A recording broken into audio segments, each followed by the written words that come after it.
Good morning everyone, hope you are doing well in your life. आज हम लोग financial accounting को पढ़ रहे हैं, जिसमें फाइनेंशियल अकाउंटिंग हम पढ़ेंगे सोल प्रोपराइटर के थ्रू। किसके through? Sole proprietor. Sole proprietor का दूसरा नाम क्या होता है? Soul trader. Soul trader.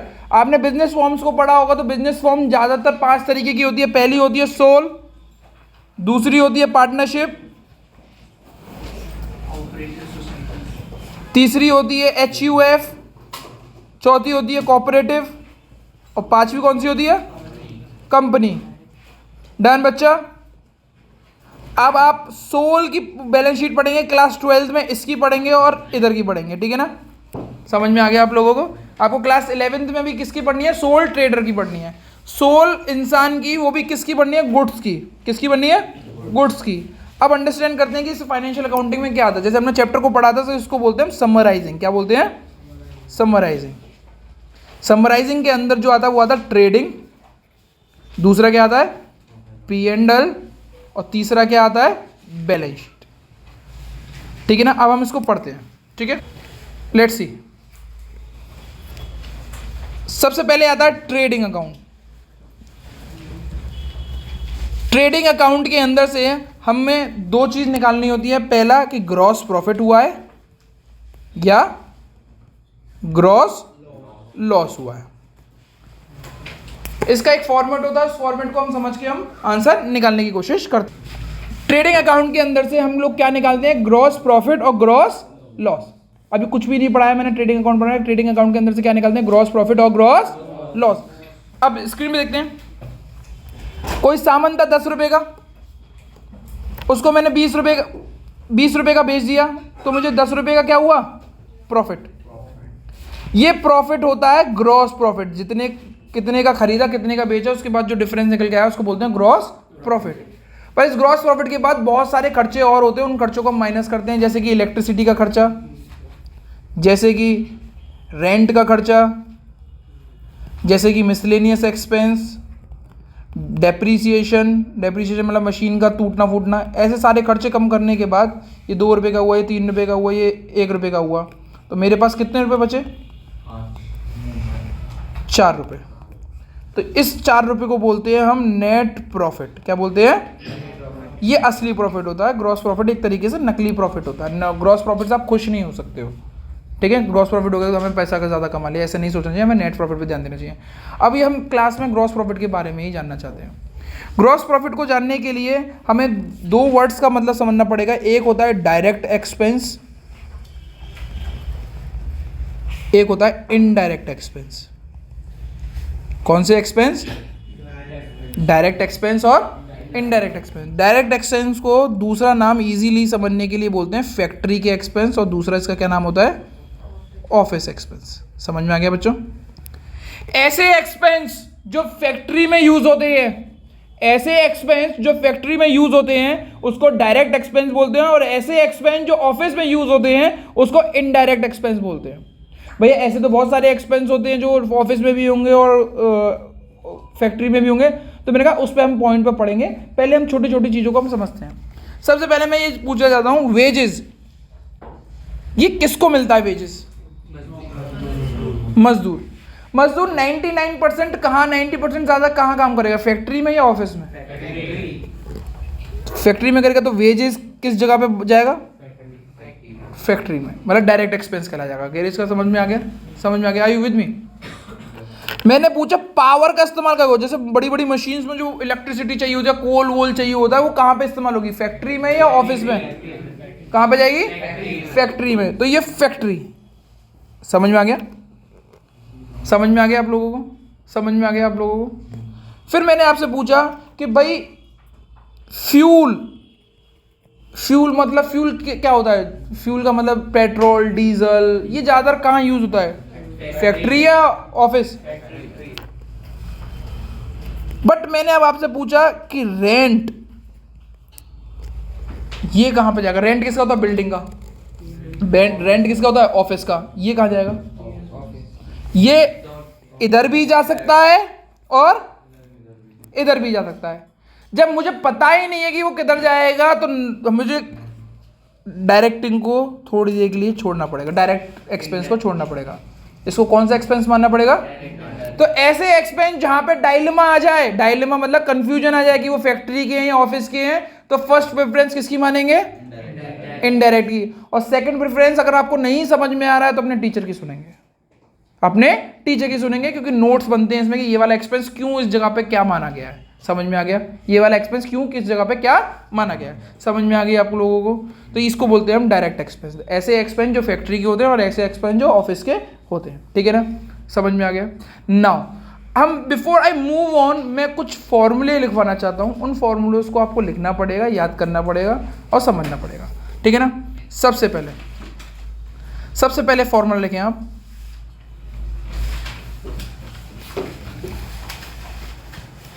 Total sale. Total sale का फॉर्मूला, जितने फॉर्मूले लिखवा रहा हूं उसको समझते हुए चलिएगा, लिखते हुए चलिएगा। बहुत इंपॉर्टेंट फॉर्मूले है, पहले चैप्टर वाले चैप्टर से यही आता है। टोटल सेल का फॉर्मूला होता है total sale is equal to, आपने सेल कैसे करते हो? या तो नगद की करते हो या फिर उधार करते हो। समझ में आ गई? ठीक है, समझ में आ गया? Total sale is equal to cash sale plus what is net sale, और 99% नेट सेल का इस्तेमाल होगा। नेट सेल का होता है कैश सेल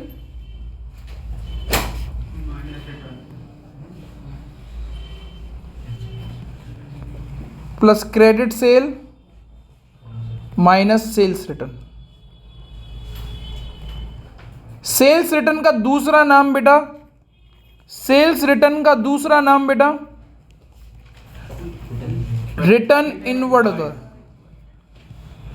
रिटर्न इनवर्ड होता है, रिटर्न इनवर्ड होता है।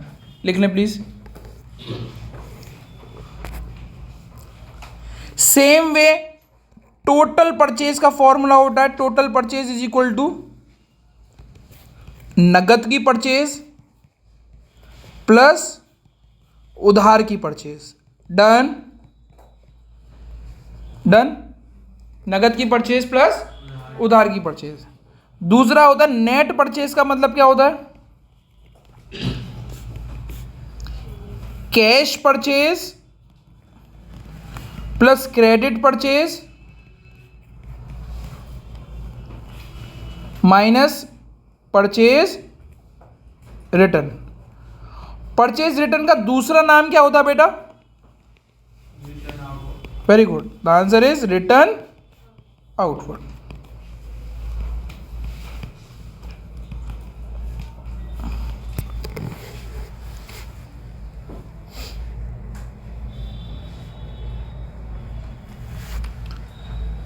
क्या हम आगे बढ़ सकते हैं? ये फॉर्मूलेज आपको याद नहीं करने हैं, जैसे ही क्वेश्चन आता है अपनी नोट्स को खोलना है, फॉर्मूला देखना है, फॉर्मूला देख के आंसर लिखना है। धीरे धीरे धीरे धीरे धीरे ये सारी चीजें आपको याद होती रहेंगी। धीरे धीरे ये सारी चीजें याद हो जाएंगी आपको। ठीक है, ठीक है बच्चों, okay, let's move to another topic. Write down adjusted purchase का मतलब लिखते हैं। एडजस्टेड परचेज को क्या यूज होता है? एडजस्टेड परचेज क्या होती है? Adjusted purchase is equal to opening stock plus net purchase minus closing stock minus closing stock. Opening stock plus net purchase minus what? Closing stock. ठीक है, दूसरा सबसे इंपॉर्टेंट जो यूज होने वाला फॉर्मूला है वो ये है, COGS। इसको बोलते हैं cost of goods sold. Cost of goods sold, COGS। COGS का फॉर्मूला लिखते हैं हम। COGS इज इक्वल टू, ये प्लीज फॉर्मूला अच्छे से लिखना आप, opening stock plus purchase plus purchase, purchase यहाँ पे कौन सी परचेज लिखी जा रही है, यहाँ पे लिख रही है net, plus direct expense minus closing stock, minus closing stock. और इसके साथ जो एक और फॉर्मूला इस्तेमाल होता है वो होता है नेट सेल का। अभी नेट सेल का फॉर्मूला क्या लिखवाया था मैंने, cash sale plus credit sale minus sales return. वो ज़्यादा इस्तेमाल ना हो के ये वाला फॉर्मूला ज़्यादा होता है, COGS यानी cost of good sold plus gross profit, COGS plus gross profit. ठीक है, कुछ चीज़ें हमें समझनी पड़ेगी बेटा, कुछ चीज़ें हमें समझनी पड़ेगी। व्हाट इज डायरेक्ट एक्सपेंस, आपके कौन से अकाउंट में शो होते हैं, दैट इज ट्रेडिंग अकाउंट में। कौन से अकाउंट में, ट्रेडिंग अकाउंट में। तो डायरेक्ट एक्सपेंस ट्रेडिंग अकाउंट में शो होते हैं। तो डायरेक्ट एक्सपेंसेस कौन से एक्सपेंस होते हैं, फैक्ट्री एक्सपेंस। समझ में आ गया, कौन से होते हैं, फैक्ट्री एक्सपेंस। समझ में आ गया। दूसरा इनडायरेक्ट एक्सपेंस, कौन से एक्सपेंस होते हैं बेटा, प्रॉफिट एंड लॉस अकाउंट के। कौन से होते हैं, ये किसके एक्सपेंस होते हैं, ऑफिस एक्सपेंस। समझ में आ गया, ठीक है। ऑफिस एक्सपेंस, जो चीज नहीं समझ में आ रही है प्लीज मुझे रोक दीजिएगा, मैं वहीं पर रुक जाऊंगा। ऑफिस एक्सपेंस, अगर आपने सारी चीज लिखी होगी तो होपफुली आपका पेज भरने जा रहा होगा थोड़ी देर में, 1-2 लाइन के बाद पेज भर जाना चाहिए, अगर आपकी छोटी राइटिंग की तो आदत। नाउ अब हाउ टू आइडेंटिफाई कि भैया डायरेक्ट एक्सपेंस कौन कौन से होते हैं। तो मैं यहां पे डायरेक्ट एक्सपेंस लिखवा देता हूं।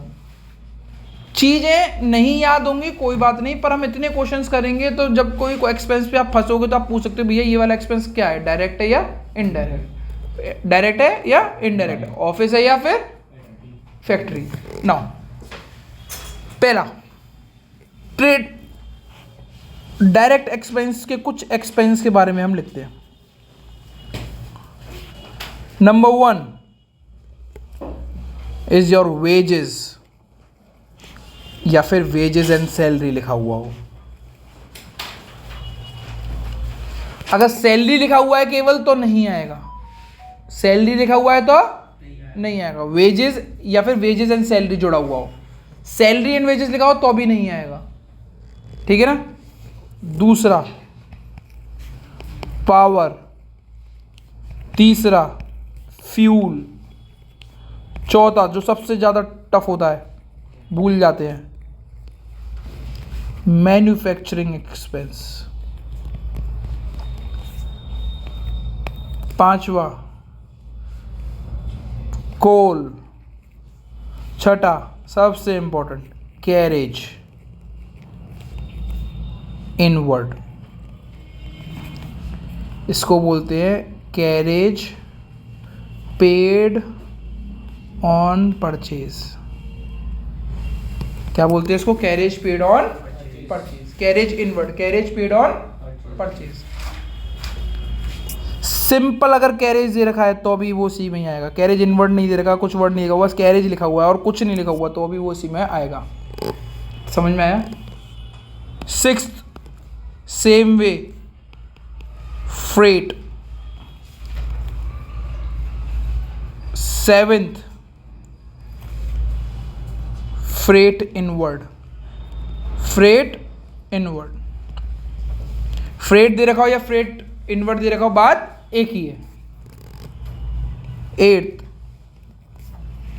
एक्सपेंस ऑन परचेज के नाम से कुछ दे रखा हो तो, एक्सपेंस ऑन परचेज के नाम से कुछ दे रखा हो तो। इतने सारे एक्सपेंसेस हैं, याद कुछ नहीं करना इसमें से। आई रिपीट वंस अगेन, याद कुछ नहीं करना, ठीक है।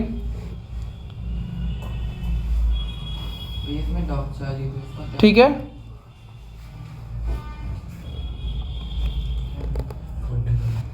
ठीक है। इतनी चीजें समझ में आ गई आप लोगों को। अब आपको कोई भी इसमें किसी चीज़ के बारे में पूछना हो कि मतलब इसका मीनिंग ना बताओ, ये डायरेक्ट एक्सपेंस तो छोड़ो कि इसमें किसी ऐसी कोई चीज़ जिसका मीनिंग ना बताओ। वेजेस का मतलब तो पता है सबको, झाड़ी मजदूरी। पावर का मतलब पता है, इलेक्ट्रिसिटी। अरे इलेक्ट्रिसिटी और पावर में दोनों का फर्क है। What is the difference between electricity and power? Electricity office के लिए होती है, कम लाइट जाती है, मतलब कम उसकी पावर में भैया बड़े बड़े तार, मोटे मोटे तार जो जाते हैं उसके लिए, ठीक है ना। मैन्युफैक्चरिंग एक्सपेंस, बनाने के खर्चे जो होते हैं। कोल सबको मालूम है। कैरेज इनवर्ड, कैरेज पे जो पेड ऑन परचेज, भाड़ा देते तो कोई सामान खरीद के लाते तो भाड़ा देते ना उसको सामान को लाने के लिए, वो कैरेज का मतलब भी कैरेज इनवर्ड ही होता है। फ्रेट भी एक भाड़ा ही होता है। फ्रेट इनवर्ड का मतलब भी वही होता है। एक्सपेंस ऑन परचेज, बस ऐसा लिखा हुआ है, वर्ड लिखा हुआ है एक्सपेंस ऑन परचेज, तो वो यहाँ पे आएगा। अच्छा मैं अब आपसे पूछता हूँ क्या ये इसमें आएगा या नहीं आएगा, ठीक है ना। सैलरी नहीं आएगा।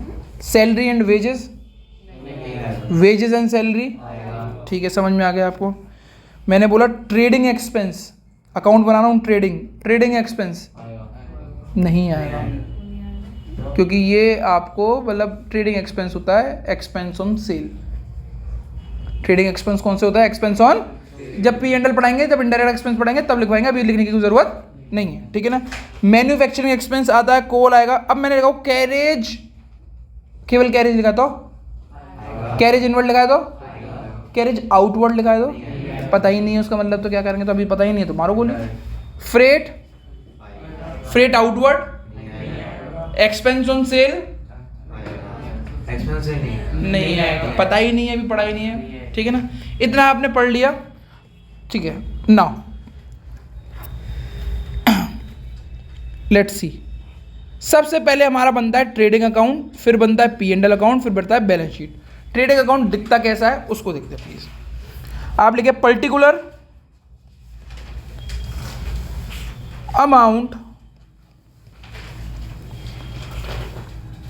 पर्टिकुलर अमाउंट, ठीक है।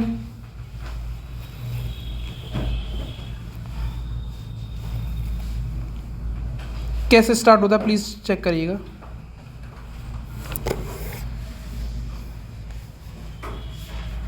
स्टार्ट करें बेटा, स्टार्ट करें, चलो। सबसे पहले लिखते हैं टू ओपनिंग स्टॉक। क्या लिखते हैं हम? To opening stock. ये आपको क्वेश्चन में दिया हुआ होगा। अगर ओपनिंग स्टॉक यहां पे आ रहा है तो क्लोजिंग स्टॉक कहां पे आएगा? अगर ओपनिंग स्टॉक यहां आ रहा है तो क्लोजिंग स्टॉक कहां पे जाएगा? दूसरी साइड जाएगा। कहां पे जाएगा? दूसरी साइड। तो कुछ इस जगह पे लिखिएगा क्लोजिंग स्टॉक, क्योंकि एंड में ही लिखना ज़्यादा बढ़िया है, बेटर है, ठीक है। समझ में आ गया बेटा? टू परचेजेस, क्या चीज? परचेजेस। परचेज के अंदर से परचेज रिटर्न को माइनस करते हैं। किसको माइनस करते हैं? रिटर्न को।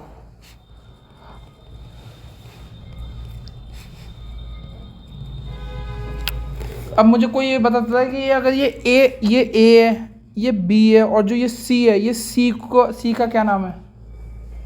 सी को क्या बोलेंगे हम? ये एक ए है, एक बी है, और फिर एक सी है। सी को क्या बोलेंगे? कोई बता सकता है? अभी पढ़ाया बिल्कुल, मतलब अभी तो फॉर्मूलोज में चेक करो। एक ए, अबे देखो तो सही, मैंने लिखा कहाँ है, कहाँ रिटर्न आउटवर्ड, क्या मैं बोला? Net purchase. परचेज में से परचेज रिटर्न माइनस करते हो तो क्या आता है? Very good. To wages, to power, fuel, coal, ऐसे एक फालतू जगह घेरेंगे तो इसके लिए मैंने एक ही जगह पे लिख दिया। To power, to fuel, to coal, एक साथ आ गए, अलग अलग आ गए तो अलग अलग। To carriage inward, to freight inward, to manufacturing expense,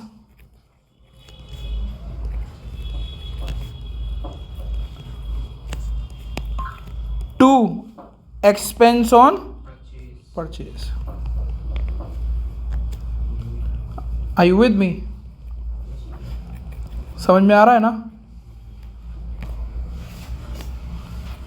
बेटा? ये इतनी सारी चीजें जो लिखी हैं मैंने यहां से लेके यहां तक, इनको एक चीज बोलते हैं, वो क्या बोलते हैं?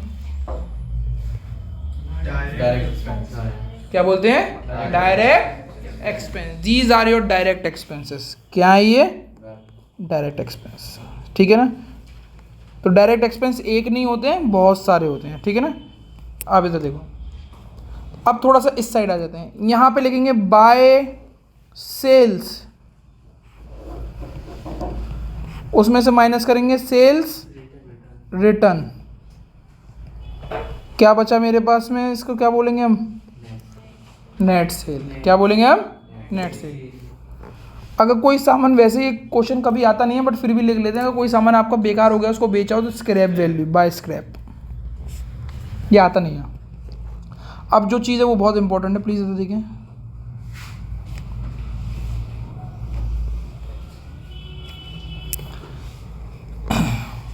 लेजरिंग बनाई है आपने, लेजरिंग करी होंगी सब लोगों ने, हम सब ने लेजरिंग करी है, हाँ या ना? लेजरिंग तो करी है हम लोगों ने।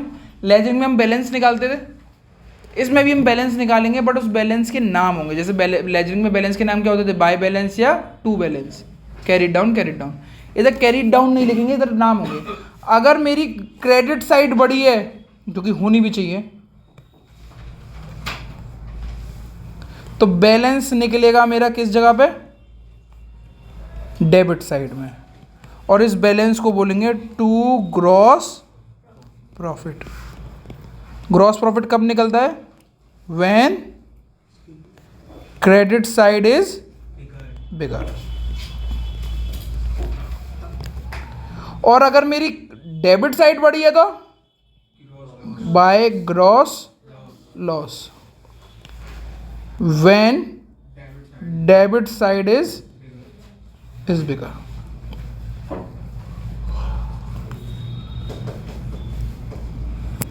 ये भी बैलेंसिंग फिगर ही है।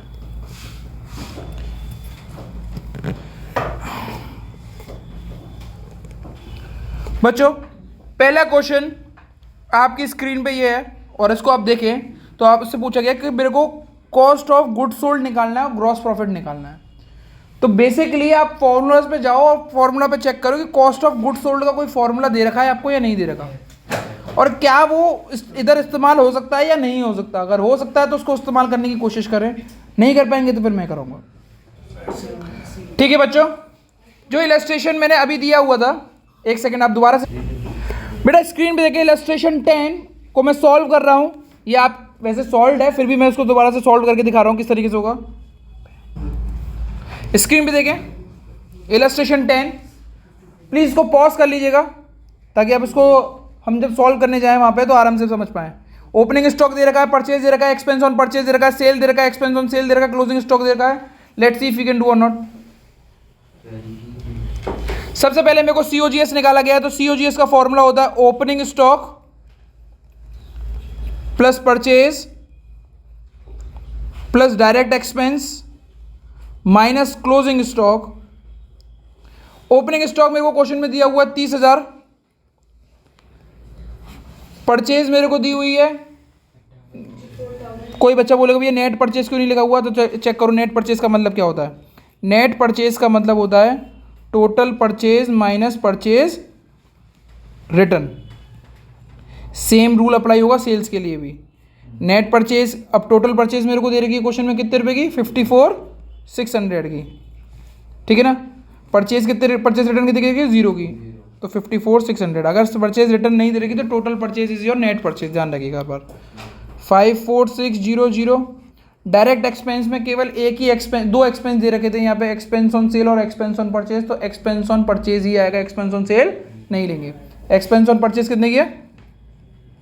6,000 रुपये की। ठीक है, minus closing stock, closing stock कितने का है? 36,600 का। ठीक है, समझ में आया? जब इस पूरी कैलकुलेशन को सॉल्व किया तो COGS आया 54,000। फिर मुझसे पूछा गया कि भैया ग्रॉस प्रॉफिट कैसे निकालेंगे, तो ग्रॉस प्रॉफिट का एक फॉर्मूला बताया था, net sale is equal to GP plus COGS 54 निकाल दिया आपने। GP को ऐसे ही रहने देते हैं। नेट सेल आपको क्वेश्चन में दे रखा है, नेट सेल आपको क्वेश्चन में कितने रुपए की दे रखी है? 90,000 की। तो ग्रॉस प्रॉफिट का फॉर्मूला हो गया 90,000 minus 54,000 and the answer is 36। तो बेटा यहाँ पे एक चीज़ दे रखी थी, यानी क्वेश्चन में हमें एक्स्ट्रा एक्सपेंस ऑन सेल, जिसका कहीं पे भी इस्तेमाल नहीं होगा। एक्सपेंस ऑन सेल का कहीं पे भी इस्तेमाल नहीं होगा। दूसरा क्वेश्चन स्क्रीन पे आ रहा है, प्लीज देखें बेटा। इलस्ट्रेशन 11 को अटेम्प्ट करने की कोशिश करें। स्क्रीन को पॉज कर लीजिएगा बच्चों, प्लीज कंफ्यूज ना हो। मैं दोबारा से एक चीज बता रहा हूं, total purchase is equal to cash purchase होती है प्लस क्रेडिट परचेज होती है, और नेट परचेज का फॉर्मूला मैंने क्या लिखवाया है आपको? Cash purchase plus credit purchase minus purchase return. ये कैश परचेज और क्रेडिट परचेज टोटल परचेज नहीं होती? कैश परचेज और क्रेडिट परचेज टोटल परचेज भी तो है। तो क्या हम नेट परचेज को ये नहीं बोल सकते कि net purchase is equal to total purchase minus purchase return? हाँ या ना? तो प्लीज अपने एक फॉर्मूले में जहां पे लिखे हैं अपने फॉर्मूले में, उसमें नेट परचेज को ये भी लिख लो आप, ताकि भूल ना जाए। सेम वे टोटल सेल का फॉर्मूला क्या लिखवाया मैंने आपको? Cash purchase plus credit purchase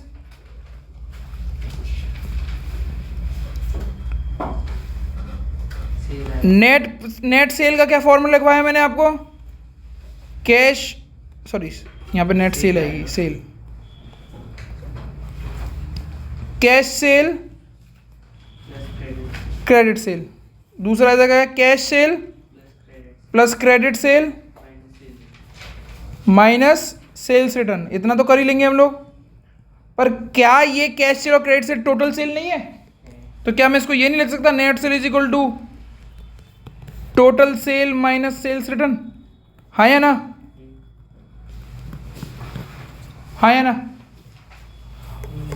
और अगर सेल्स रिटर्न 0 हो तो total sale is equal to net sale होगा, और परचेज रिटर्न 0 हो तो total purchase is equal to net purchase होगा। अब इस क्वेश्चन में आपको सेल्स दे रखी थी और नेट सेल्स दे रखी थी और सेल्स रिटर्न दे रखा था। सेल्स कितने की दे रखी थी आपको? 48,000 की, और सेल्स रिटर्न कितने की दे रखी थी? 3,000 की। तो 48,000 में 3,000 को माइनस करना ही पड़ेगा। ठीक है बच्चों, क्लास इलस्ट्रेशन 11 अटेम्प्ट करने की कोशिश करते हैं बेटा। इसमें क्लोजिंग स्टॉक और COGS दोनों निकालने के लिए बोले हुए हैं। तो सबसे पहले COGS निकाल लेते हैं। तो COGS के लिए दो फॉर्मूले होते हैं। मुझे ये वाला फॉर्मूला ज़्यादा बेटर लग रहा है, net sale is equal to COGS plus gross profit. अब नेट सेल का फॉर्मूला एक और भी पढ़ा है मैंने, net sale is equal to what? Total sale minus sales return. थोड़ा सा ध्यान रखें बेटा, हम क्लास 11th में है तो थोड़ी मैथ तेज करेंगे, तो नेट सेल को हमें दिखाने की ज़रूरत नहीं है कि भाई इतने रुपए की। आप दिमाग से कैलकुलेट करके डायरेक्ट भी लिख सकते हो। टोटल सेल हमें कितने रुपए की दे रखी है? 48,000 की। सेल्स रिटर्न कितने का देगा? 3,000 का। You get the answer 45,000। 45,000 को मैंने यहाँ पे रखा। COGS को कुछ नहीं देगा तो COGS मान लेते हैं। And try to avoid using X, क्योंकि आपका एक्स हमेशा से बेकार था। ठीक है, देन मूव ऑन। देन आप अपने एक्स को एक्स ना पुकार के आप उसको उसके नाम से पुकारें, तो यहाँ पे COGS को COGS के नाम से पुकारें। ठीक है। Gross profit is what? 18,000। COGS is equal to 45,000 minus 18,000, 27,000 is an answer. पहला काम डन मेरा। फिर दूसरा फॉर्मूला मैंने लिखा COGS का, COGS is equal to opening stock plus net purchase. अब ध्यान रखिएगा, ज़्यादातर क्वेश्चंस में मैं नेट परचेज का इस्तेमाल नहीं करूंगा, मैं परचेज बोलूंगा। परचेज का मतलब ही क्या होगा यहाँ पे? Net purchase. ध्यान रखिएगा, ऐसी चीज़ों को बार बार इस्तेमाल नहीं करेंगे हम लोग। Plus direct expense minus closing stock. COGS कितने निकल के आ गई? 27,000 की। ओपनिंग स्टॉक क्वेश्चन में कितने रुपए की दे रखी है बेटा? 15,000 की। 15,000 लिख दी बेटा। नेट परचेज बेटा, नेट परचेज कितने की है? स्क्रीन पे देखें, 30,000 में से 27,000 माइनस किया हुआ तो 27,300 इज एन आंसर। नहीं आया तो आप माइनस करके देख लीजिएगा अबेकस करके। 27,300 plus direct expense. What is direct expense? ऐसे एक्सपेंस जो ट्रेडिंग अकाउंट में आते हैं, तो ट्रेडिंग अकाउंट में कैरेज इनवर्ट आता है और कोई सा है भी नहीं है। 3,000 माइनस क्लोजिंग स्टॉक को मैंने दोबारा बोला इनको एक्स मत मानिए, लिखना है तो लिख दो एक्स, पर ठीक नहीं लगता, अजीब सा लगता है। अब इसको सॉल्व करा तो ये वाली पार्टी को पूरा सॉल्व करो, कितना आया? 45,300 माइनस क्लोजिंग स्टॉक। बच्चों को यहाँ पे प्लस माइनस करने में दिक्कत हो जाती है। स्क्रीन में देखें बेटा कैसे होगा, स्क्रीन में देखें, ये 27,000 है, मैं ये 45,000 को इधर ले जाऊंगा, इधर लेके जाऊंगा तो माइनस के 45,300 हो गए, इक्वल टू माइनस के क्लोजिंग स्टॉक बचा। हाँ या ना? जब मैंने 27,000 में से 45,000 को माइनस किया तो I get an answer of minus के 18,300 इक्वल टू माइनस के क्लोजिंग स्टॉक। माइनस से माइनस चला गया तो क्लोजिंग स्टॉक कितने के बचे? 18,300। ठीक है, let's do another question. Try to attempt this question. Net sale is equal to 9 lakh, GP is 30% of sale, COGS निकालना है। Let's see how many you can crack this question. बच्चों ये वाला क्वेश्चन इतना इजी था कि अगर आप इसको सॉल्व करेंगे तो बहुत जल्दी से सॉल्व हो जाएगा। आपको मालूम है कि ये gross profit is 30% of sale, तो 9 लाख का 30% अगर हम निकालेंगे तो we will get 2,70,000। 2,70,000 is my COGS। अब COGS is equal to 2,70,000। Net sale के फॉर्मूले में इस्तेमाल किया, net sale is equal to COGS plus gross profit. ये फॉर्मूला बार बार इस्तेमाल हो रहा था, यानी इंपॉर्टेंट फॉर्मूला, इसको याद रखिएगा। 9 लाख लिखा मैंने यहाँ पे, COGS को मैंने यहाँ पे 2,70,000 लिखा हुआ, ग्रॉस प्रॉफिट आराम से आ जाएगा। Gross profit is 9 lakh minus 2,70,000 and we get the answer 6,30,000। Okay, that's it from my side. Thank you everyone. आज की क्लास यहीं पे समाप्त होती है। Please do question number 4, 6 and 7 of your book, TS Grewal. और DK गोयल के लिए बुक्स में अपने चेक कर लीजिएगा, ऐसे क्वेश्चन बहुत दिए हुए होंगे।